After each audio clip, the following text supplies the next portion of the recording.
As I was out at the park, I saw this balloon, and it was over by the bench, and it was tied up. There was nobody there, so I went over and got it. See, God, I was just hearing about someone's birthday the other day, and now today I see this balloon. It's not my birthday, but it's like God saying, I'm celebrating you. I celebrate you anyway. That is so beautiful. God is so beautiful in his own way. So today I'm still out at the park, and I still have my balloon with me, walking with it. God is just so beautiful. So I just wanted to let you know that you never deserved how people treated you. You never deserved the mistreatment.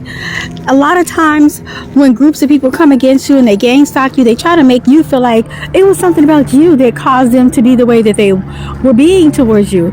It was never anything about you. It was something about them. But see, people look at the law of majority. They look at the numbers, and they'll say, well, if all these people are coming against you, you must be the common denominator. There must be something wrong with you, that all of them don't like you. And so what is it about you? And they point the finger at you and try to get you to look in on yourself. You're already someone who self-reflects. You're already someone who takes in consideration your part in things. But sometimes they'll make you put more on yourself than what's yours to bear. I was just watching a show the other day of a woman who is a sociopath, and she was talking about she doesn't have any feelings, she doesn't have any remorse, she doesn't have any emotions for the harm she causes people. She is unforgiving. She's quick to cut people off, and people are expendable to her. And so as she was speaking this, I'm like, that sounds just like a narcissist. That sounds just the way like a narcissist would be. They have no remorse. They have no consideration for the pain that they cause others. They actually enjoy inflicting pain on others. It gives them a relief. They bond together with those who are mean spirited. It's like she mentioned that she is very loyal to people who are mean-spirited, like she is. She doesn't really have any remorse and any pity for any empath. In fact, she finds them to be weak, and she feels disgusted by them. Listening to her, it really brought enlightenment to me as to just the mindset and the heart posture of people who find pleasure in hurting others. She says that she has a very boring baseline. You know, she needs to have this kind of chaos and this disruption. She needs to feed off of other people pain and to have someone feel small, because that made her feel big and made her feel important. She admitted all this because she was a diagnosed person, and she was on this video. I guess she was told to tell her truth, to tell her truth of her experience as a sociopath, and I guess she's supposed to be in recovery. Who knows if she's ever going to be cured? I mean, I hope there is a way for her to be cured, but in these cases, these things are more spiritual than they are physical. So when she got to talking, my mind just got to just running, like this thing of her and her friends coming against one person, this gang stalking thing. They bonded together to harm one person who didn't deserve to be harmed, and they chose to harm the one who was less resistance, like the one who poses less of a danger to them, because this person is not going to retaliate. They know you're not going to retaliate. They're kind of cowardly in that way. Pick the one with the least resistance. Pick the one who's mild-mannered and mild-tempered to mess with, you know. And so it was never your fault. I say that to say that it was never your fault. It goes back to Good Will Hunting, where Matt Damian's character, he was venting to Robin Williams over his life and how his dad was beating him with with some kind of a hard object. I don't know if it was a bat or a metal rod or something, but his dad beated him relentlessly with it. And as he was talking, he was angry, but he wasn't able to release the anger until Robin Williams kept saying, "It's not your fault. It's not your fault." And the more he heard it, the more he softened. He tried to fight Robin Williams. He tried to wrestle with him. But Robin Williams kept saying, "It wasn't your fault. It wasn't your fault," until Matt Damian's character broke down into tears. Thank you. And so once this happened, he was able to then go into this recovery mode where he was able to then get even more help. The story is beautiful. If you haven't seen Good Will Hunting, it was a while back. It's good to maybe re-see it. But once they realize how intelligent he is, because many chosen ones are very intelligent, highly intelligent in unusual ways, in very unique ways. So once they realized his intelligence and that he was a janitor in this college, but he was able to solve this problem that none of the students were able to solve, then they did like a case study on him and tried to get him to solve other world problems. But in fact, he was able to see through the whole agenda and realize that what they were really trying to get him to do was use his skills for money. They just wanted money. They didn't care who they harmed. They didn't care about helping anyone who was actually in need and hurting. And see, this is the thing. People, they don't realize how genuinely caring a caring person with a light heart is. They don't realize just how genuinely caring you are. They think that they could get you to pull over to their side. They think that they can use your talents, your skills, your good nature against you and against others for them to profit off of. They were going to use him to profit off of him. No amount of money was going to be the amount of money that they were going to gain off of him. And so this is the thing. It was never your fault. And you're smarter than you know.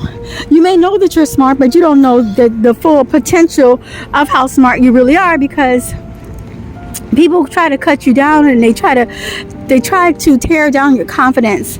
They try to tear down your self-belief so that you don't know who you are. But in fact, you're very wise. You're very intelligent. He didn't really, he knew that he was smart, but he didn't know he was a genius until they pointed it out. See, that the enemy can see that you're not just smart, but in many ways you're like a genius. And they want to use your geniusness their way. But you can't be used for evil. You're not going to use your skills for evil. You're going to use it to better lives. See, Matt Damian's character, because of the pain that he went through, he had an inept empathy about him for the less fortunate.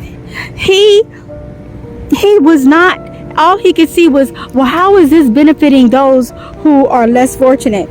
How is this benefiting those who are struggling and who need the help? How is this cleaning up the ocean and cleaning up the world and helping nature?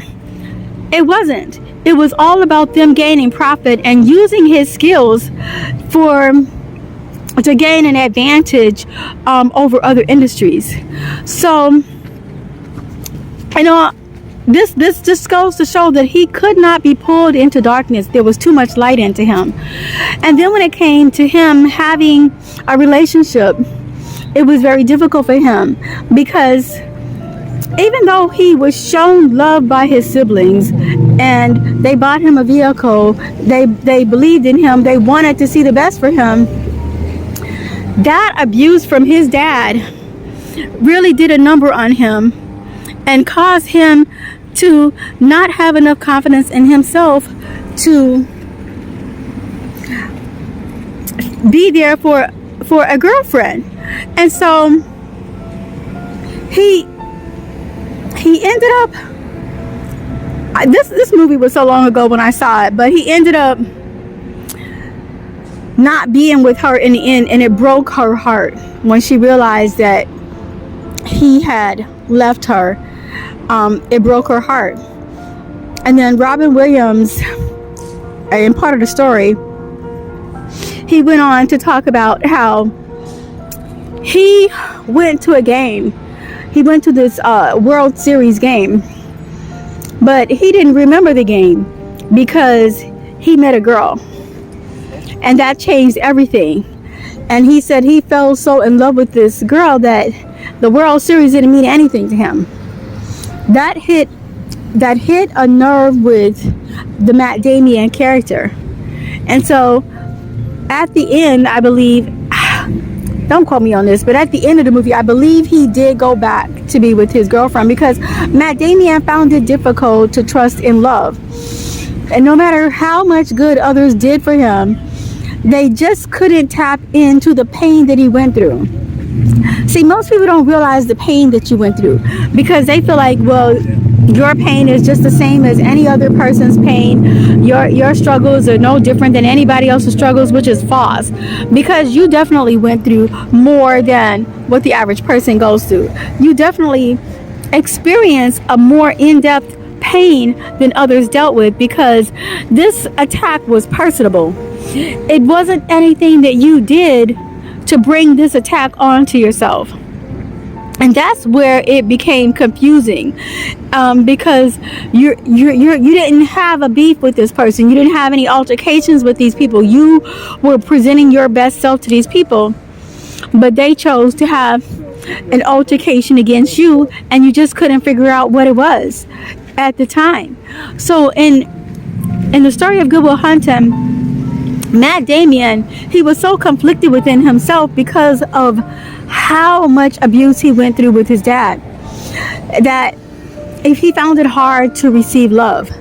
And so it wasn't until Robin Williams' character was able to tap into that, because he was like a psychiatrist or a scientist or sociologist, something of the sort. But he was the one who was able to tap into the true spirit and brokenness of Matt Damon's character, and he was able to realize, all of this money, all of this fame, it's okay if you walk away from it, but don't walk away from love. Love is more important than anyone else, than anything else. No one is a ship unto themselves. No one is an island to themselves. There was this painting where there was this boat floating in the water by itself, and Matt Damon's character was drawn to this painting, and Robin Williams explained, it's like someone being an island to themselves, but no one is an island to themselves. Everybody needs love. So with that, Matt Damon's character was able to change, and he went after his girlfriend, I believe, at the end. I may have to rewatch the movie. I'm probably sure I messed up some scenes in the movie, got things out of order, but you get what I'm saying. It was not your fault. It was the fact that these people bonded together on negativity, and you have light in you. They couldn't receive that light because of the darkness that was in them. They felt pleasure in beating you up and seeing you hurt and torn down, because they were baseline very bored. But you are not baseline bored. You know how to be adjustable. You know how to adapt. You know how to be at peace with yourself. They don't. They need to have someone around to gossip with, to create chaos with, to create troubles with, and get into problems with. And that's why you're like, well, you're the good person, why aren't they your friend? But all of them are bonded together, all of them are mean to each other and mean to others. Well, that's how they are. And in fact, their meanness that they do to each other is not with the same venom and the same intensity that it is against a true chosen one. It's like playful meanness. They really do bond together. They really do find loyalty in their darkness. But there's no true, it's not actual true loyalty, because the minute when one of them becomes boring to them, then they're all ready to write this person off. So it's like a temporary loyalty, but they're loyal as long as they're all on the same page against that other person, or they're all on the same page about doing this reckless thing. But you don't have to harm another or do something reckless to feel alive. You can feel alive without doing that. Well, I don't want to keep this long, and I hope that this resonates with you. It was never your fault. No matter how much they try to say that you're the common denominator, it was never your fault. Take care.